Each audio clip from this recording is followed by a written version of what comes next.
बात करेंगे जरा यूनाइटेड नेशन जनरल असेंबली की, जहां पर इंडियन फॉरेन मिनिस्टर की जो स्पीच थी उसके ऊपर भी हम सर से पूछेंगे कि वो उनको कैसी लगी, और साथ साथ पाकिस्तान के प्राइम मिनिस्टर ने जो वहां पर बात की, तो दोनों लोगों की बातों को वो किस तरह से देखते हैं और क्या समझते हैं कि किसकी जो स्पीच थी वो बेटर थी। सर क्या कहेंगे आप, कैसी लगी आपको दोनों लीडर्स की बात यूनाइटेड नेशन में जो उन्होंने की है? देखिए, ये this is a story of not 2 but 3 speeches. यहाँ पे 3 तकरीरें थी। आपने देखा होगा कि शहबाज शरीफ साहब की तकरीर नियरली डबल थी टाइम में।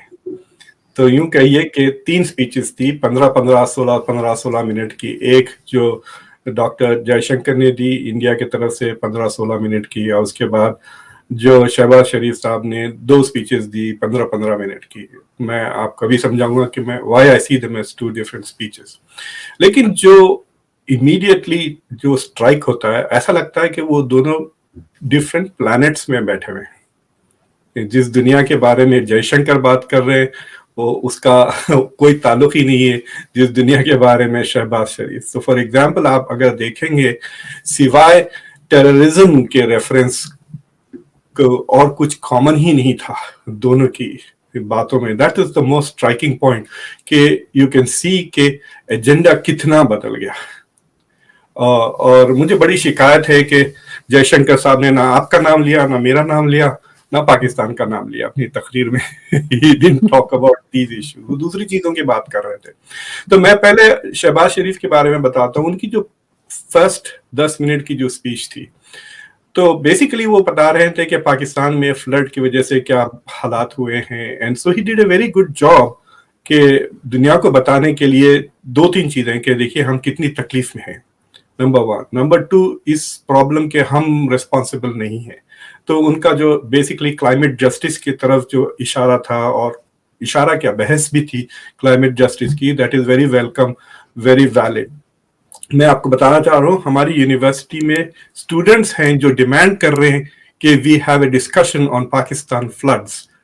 तो हमने 1 अक्टूबर को स्केड्यूल भी किया है, और इनफैक्ट मैं ढूंढ भी रहा था पाकिस्तान के स्कॉलर्स को भी बुलाने के लिए to speak at that forum, कि we want everybody to understand कि दुनिया में एक फंडामेंटल इनजस्टिस है अबाउट क्लाइमेट इनजस्टिस। यानी कि मिसाल के तौर पे जो पाकिस्तान का कंट्रीब्यूशन है ग्लोबल वार्मिंग के लिए वो इतना नेग्लिजिबल है, लेकिन जो ग्लोबल वार्मिंग के असरात है, it is bearing the Brunt of it. तो ये क्लाइमेट जस्टिस की बात है। तो पहली तकरीर में उन्होंने he is done A pretty good job of laying it out. फिर उसके बाद जो सेकंड उनकी तकरीर थी, मुझे लगता है कि वो पुराने 2-3 साल पुरानी वो स्पीच लेकर आ गए।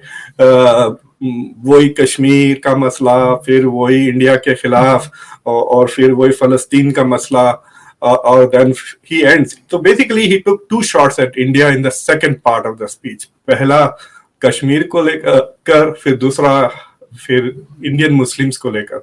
तो पिछले जो 4 मेजर आइटम्स थी उनकी सेकंड स्पीच में, ऐसा लग रहा था कि he was advocating more for Kashmiris, advocating for Indian Muslims, advocating for Afghanistan और पैलेस्टीनियंस।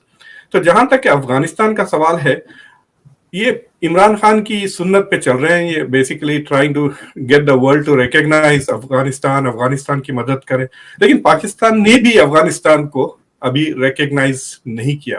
तो मेरा तो पहला उनको रिस्पांस ये रहेगा कि भाई आप तो उन्हें रिकॉग्नाइज करें, फिर दुनिया को कहे कि भाई इनको रिकॉग्नाइज करें और मुल्क को स्टेबलाइज करने की कोशिश करें।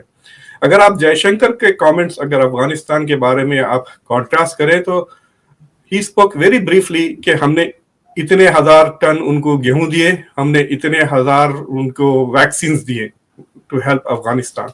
वेयरएज यहाँ पे एडवोकेसी कर रहे हैं। इनफैक्ट जब पैसों की बात की, उन्होंने स्पेसिफिक नंबर सिर्फ अफगानिस्तान के ताल्लुक से दिया, कुछ 4.2 बिलियन उन्होंने अफगानिस्तान के लिए मांगे हैं। And then of course then ही टॉक्ड अबाउट टेररिज्म। अलबत्ता जयशंकर की स्पीच काफी इंटरेस्टिंग थी।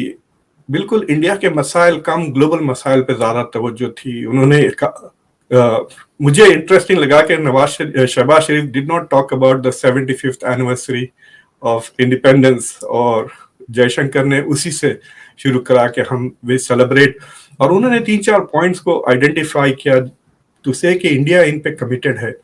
एक तो उन्होंने जो बात की मुझे बहुत ही इंटरेस्टिंग लगी कि उन्होंने कहा कि India is committed to 5 point, जिसमें पहला पॉइंट तो था डेवलपमेंट वगैरह, जो सेकंड पॉइंट था उन्होंने कहा liberate ourselves from the colonial mindset, और उसका जो एक्सटर्नल मैनिफेस्टेशन, उन्होंने डोमेस्टिक असरात क्या होंगे कॉलोनियल माइंडसेट के, उसका जिक्र नहीं किया। दैट इज ऑब्वियसली एक डिफरेंट एजेंडा है, लेकिन इंटरनेशनल रिलेशंस में उन्होंने कहा टू रिफॉर्म मल्टीलैटरल ऑर्गेनाइजेशंस।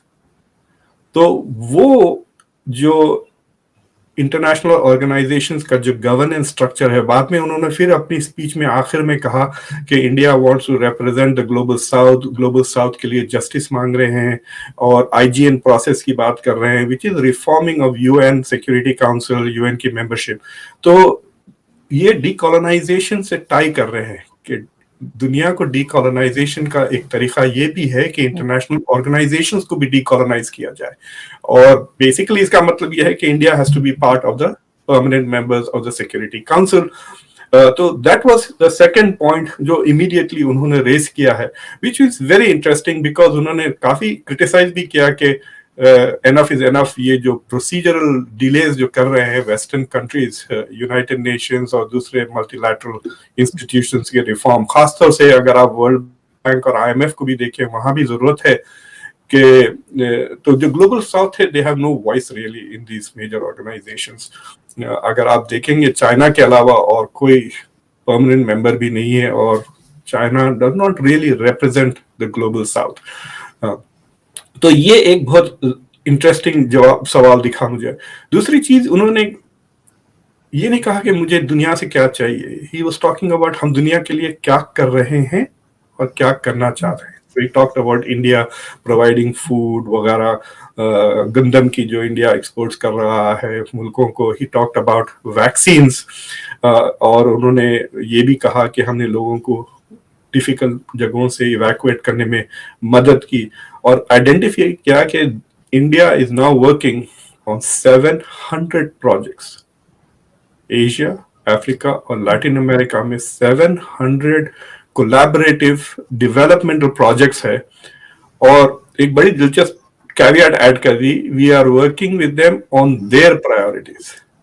यानी ये तनकीद वेस्ट की भी है, ये तनकीद चाइना की भी है कि जब हम कोलैबोरेटिव प्रोजेक्ट्स करते हैं तो जिनके साथ हम कोलैबोरेट कर रहे हैं वो डिसाइड करते हैं कि उनकी क्या प्रायोरिटीज। अगर India is working in Argentina तो Argentina will decide what the priorities are and then India will help. तो क्लियरली सिग्नलिंग कि yes we are becoming a world leader but we are not going to be hegemonic, हम dominate नहीं करेंगे जिस तरह से China और western ममालिक तो आपके वैल्यूज भी डिमांड करते हैं ना कि बदल जाए, आपका मजहब बदल जाए, अगर आप इस्लामिक स्टेट है तो नॉन इस्लामिक स्टेट बन जाए, इस तरह की डिमांड्स आती हैं वेस्ट से।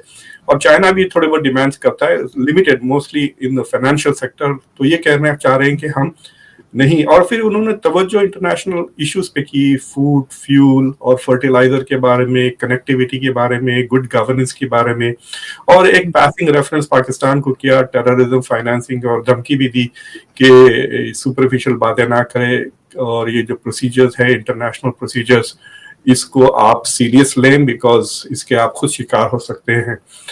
That was one point that he made. बिल्कुल जी, लेकिन साथ साथ अगर हम प्राइम मिनिस्टर शहबाज शरीफ की तरफ देखें तो उनकी स्पीच में आपको सिर्फ यही लगा कि वो कश्मीर की और अफगानिस्तान की बात कर रहे हैं, या कुछ बात उन्होंने ऑफ कोर्स क्लाइमेट की भी की है, मगर आपको क्या लगता है कि आपने जैसे कहा कि भारत क्या दे सकता है दुनिया को, तो पाकिस्तान के बारे में आपको क्या लगता है कि हम किस तरह से बात कर रहे थे? तो उन्होंने कुछ ऑफर दुनिया को तो कुछ नहीं किया, ये पूछा कि दुनिया हमारे लिए क्या कर सकती है। दुनिया हमारे लिए क्या कर सकती है।